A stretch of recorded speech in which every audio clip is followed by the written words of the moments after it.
嗨，这集我们要跟大家分享的是福报倍增秘法之福报的5大阶段。5大阶段，这集我们要谈论的内容很厉害，很厉害。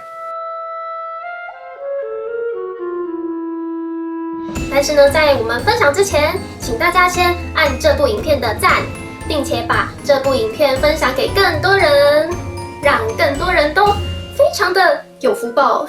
我们敢说，能看到这部影片的人是真的非常的有福报。有福报哦。做好事有好报，多做善事可以多累积福报，这是众所皆知的事情。但是这样就会有很多的人会为了要增加自己的福报而多做善事，也会劝说他人要多做善事来累积自己的福报。但是这样就会感觉很像为了自己的利益而多做善事，就很像一种交易。所以墨子，可不可以不要用这一种像交易的方式来获得福报啊？当然可以啊，完全没有问题。其实这个问题啊，一直都存在，它有一个很大的问题存在在这里面，到底是什么问题？各位请看啊，我们之前讲说，显化法则，所有的事情都是看出发点。那我们在这件事情上，我们鼓励人家去多做善事，然后就会得到福报，这样子的一个鼓励性的言语，它会鼓励人家的出发点变成我为了要累积福报而去做某一件善事，所以他的出发点变成是在累积福报。我现在为了累积福报，所以我做了这件善事。当我做下一件善事的时候，我第一个想到的就是我要累积福报，然后我去做这件善事。他的出发点跟做好事其实已经无关。在这个情况下，它有一个比例的法则，就是你的出发点如果是要得到福报，那但是这个比例是占于大多数，但是极少数你不知道，内心自然流露出来，我正在做一件好事，我觉得帮助了对方，我觉得帮助了对方，这个比例到底有多少？这个就是一个比例法则的问题。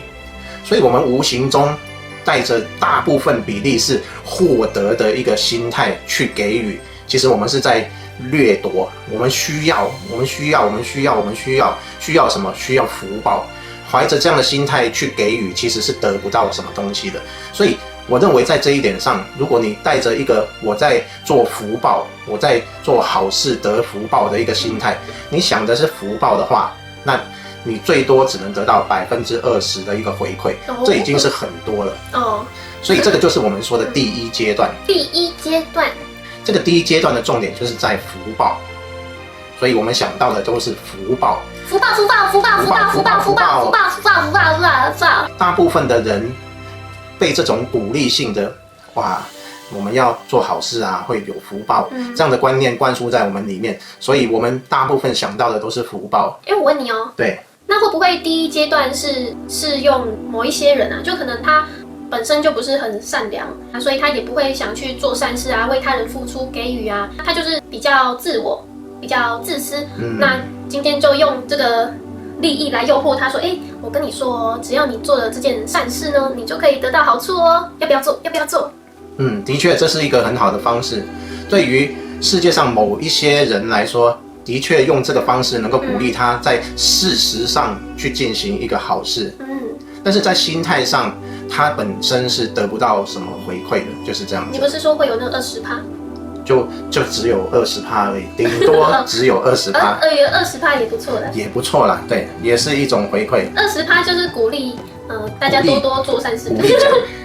鼓励奖20%。那多做善事真的可以使一个人越来越善良吗？即使他是为了福报。这个事情是这样，就是一开始你是基于某种原因去做，但是你做习惯之后，那个原因慢慢你就会把它放得比较轻、比较淡，所以这时候就开始有可能会进入到第2个阶段。那我们现在来讲的就是第2个阶段。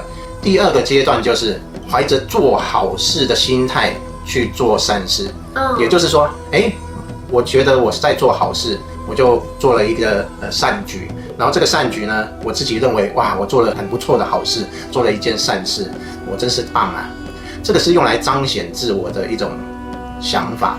虽然他的出发点是以做好事为主的一个出发点，他不是想说我要获得福报，但是这个做好事的本身是用来彰显自我的一种行为，它的目的其实是用来彰显自我。哇，我在做好事，你看我多棒！我在做好事，你看我多善良！哇，你看我又做了一件好事，我真是一个大好人了啊！我都快爱上我自己了。这真的是这样子，没错，我都快爱上我自己，我都快崇拜我自己了，我自己都快变成神了。哇，人美心也美哦，真的是。所以在这种情况下，我们这样听，我们就可以理解到，真正的出发点是在于彰显自我。所以在这个出发点之下所行使的这个善举呢，到底有多少的回馈呢？在我看来，最多只有40%，就是40%。40%其实也不错了。在这样的一个阶段的人比例上，就没有第一阶段那么多，但是这2个阶段的人口几乎占了大部分的人口。对耶，真的。在我看来，大概80%以上都是以这样的心态在进行。所以80%以上都是第一阶段跟第2阶段。对，没错。那福报就只有20%跟40%。对，所以回馈的就不是很多。所以很多的人都想说，我明明是好人啊，我做了很多好事，为什么老天要这样对我啊？我都没有什么好报。这个就原因就在这里。对。但是我相信我们的观众，大部分都不在这2个里面。对，没错。我们的观众都很有智慧。没错。所以接下来我就要告诉各位第3个阶段。这个阶段就很重要。这个阶段在我们的观众里面很多。哇，是什么？什么阶段呢？这个是一个分享的阶段。分享。有一首歌，可能你的年纪还不知道，我唱2句：与你分享的快乐胜过独自拥有。竟然会唱了，不简单。我会唱啊，但是我很年轻。这是国小老师教的。原来是这样子。是国小老师年纪比较大，来教我们这首歌。所以不要以为老歌都是比较老一辈的会知道，很多年轻人都可能会知道。对，就像我一样。所以呢，分享这个阶段就是，我觉得我现在有一些东西，那对方没有。那看对方正好很需要，我就想分享给他，可能不一定是金钱，他可能是一顿午餐，或者说对方正口渴，我正好有水，我就想分享给对方，分享给你，不用客气，这是应该的，我要与你分享。在这个分享这个阶段呢，最著名的一个人，我相信就是基努里维。当然，我不是说他停留在这个阶段，搞不好他已经进阶到后面的阶段。但是在他的行为上看起来，他绝对已经到达这个阶段。他会做什么事情呢？他常常会在看到路上有一些流浪汉，然后他就去买披萨，然后就拿到那个流浪汉旁边，然后就跟他说：“老兄，我们一起来分享这个披萨。”然后就有饮料啊、披萨等等，然后就一起坐在路边，然后就吃了起来。哇，这样看起来就很有这种分享的感觉，很有爱。分享是基于爱心的，所以这个是非常棒的，非常棒的。但是这个非常棒的行为，它的出发点到底是什么呢？是什么呢？出发点就是希望别人跟我一样能够享受到快乐。所以这个出发点本身就是非常好的。所以这个出发点至少都有80%到100%的回馈。为什么是80到100？现在才第3阶段呢？你第1阶段20，第2阶段40，那你第3阶段就80到100。那后面怎么办？怎么会有100？后面怎么办呢？我解释给各位听，为什么是80到100？我们从100来想好了，由爱来作为出发点的行为，我们使用的哪一个脉轮？就是心轮。心轮代表什么？代表我们在地球上身为一个人类所能达到的一个最高的标准，就是以爱为出发点，就是心轮。所以你是行使一个完整的人类所具备的一个心态。所以当你这样表现出来的时候，你就是100%的人类，所以它回馈也是100%。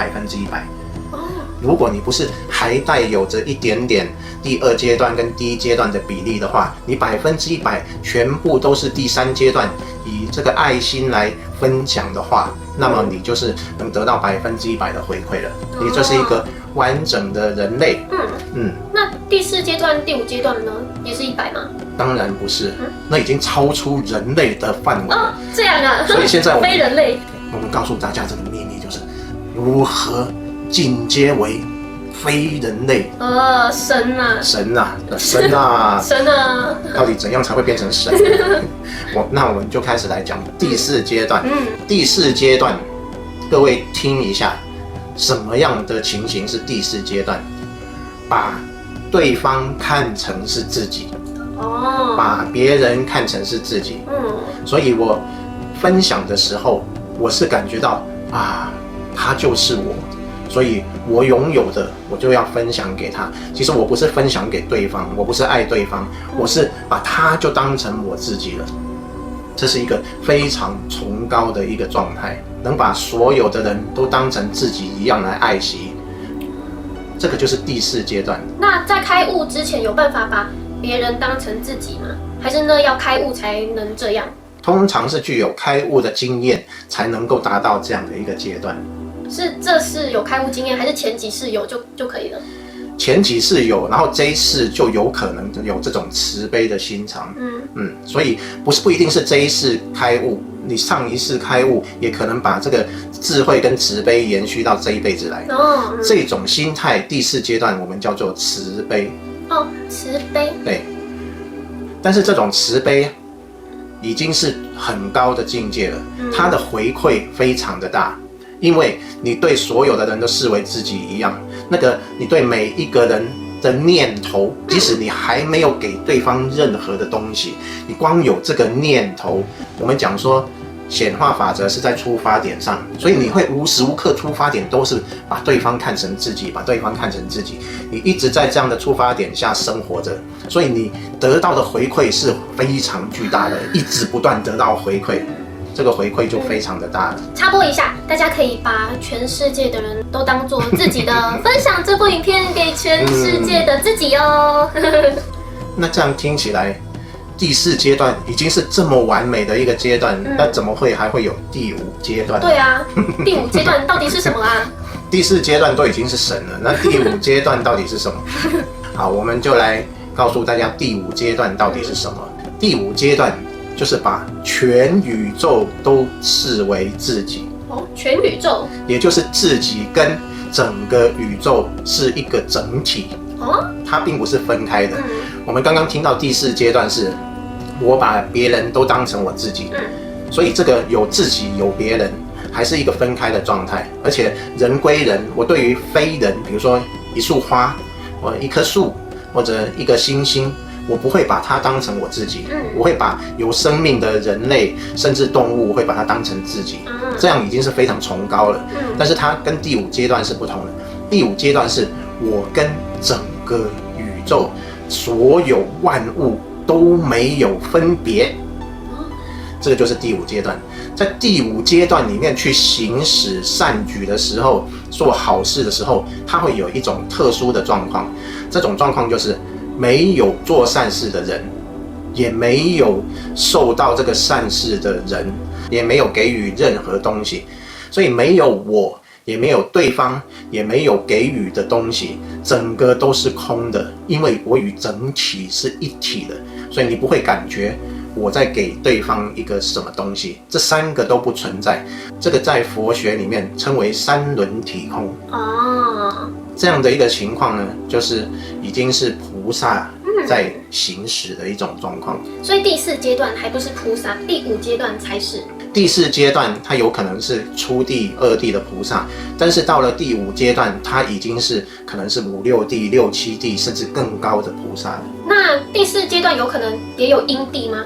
有可能是有因地。这是一些佛学的理论，如果大家不知道什么是因地、果地，大家可以上网查。你稍微说一下什么是因地跟果地好了。因地菩萨呢，就是你还没有开悟，但是你已经在做菩萨的行为，你就是一个实习的菩萨，所以你在因上面就已经是一个菩萨。虽然你在果上面还没有变成一个菩萨，你已经具备了整个菩萨完整的因，所以有了这个完整的因，你迟早会变成一个果地的菩萨，真正的菩萨就是这样。这个就是因地的菩萨。那么果地的菩萨呢，就是你已经开悟了，并且达到初地以上的这个标准，你的觉察跟所有的现象呢，能够保持一个距离，而且没有退转的时候，每天都能24小时保持着那个觉察，这样子就是一个果地的菩萨。我们这样听下来，我们会觉得第5阶段非常不可思议。我们觉得，好像我必须要变成一个菩萨，我才能做到这样的事情。其实不一定，因地的菩萨就能够达成这样的一个状态，你就可以去实习、练习去做这样的事情。所以你平常就可以把整个宇宙跟自己当成是一体的去生活。如果是这样子的话，你就有可能真正的去做了第5阶段的善举。这种善举，它是以整体的方式回馈你的，所以这个回馈又比第4阶段更加巨大。它是来自整体的回馈。我们在这里说一个小插曲，有许多人生下来他就是富2代，但是他的父亲呢，可能是富豪排行榜里面的那些富豪。那为什么他生下来就能够有这么巨大的一个福气呢？可能在他上辈子有了第4阶段以上的这种善举。但是如果很有福报，那每一世一定都会很有钱、很有福气吗？还是也不一定？不一定，钱不是福报的一个绝对的标准。福报并不是以钱来衡量的。对，所以你有可能一辈子都有好多人供养你，然后你衣食无忧，然后而且你想要什么，它马上就会出现，这样就是一种非常大的福报。就像很多菩萨啊，对，像佛陀啊，一生下来就王子。对，大家住皇宫啊，然后很多菩萨都会被供养啊。我们发现很多菩萨或者佛里面，他的前半段还没有修行的时候，都是有很大的福报的。这个就知道他可能是上一辈子就已经做了第4或者第5阶段的累积，今生来就是一个很大的福报。那要怎么当一个实习菩萨？怎么样当一个实习菩萨？例如说，多多分享我们的影片啊。对呀，把这些最好的分享出去。对呀，多多分享这些智慧正法，就是在当一位实习菩萨。说到这个分享，我们在这里把这个讯息、这个能量流传达出去，所以这个地方。我们这里就是一个能量的起始点，所以你要连接到这个能量的起始点，最好的方式就是你分享的时候能够连接到我们的这个起始点，也就是你可以提到是由这里分享出去的，这样子你就能够把一个完整的能量流连接得非常好。对。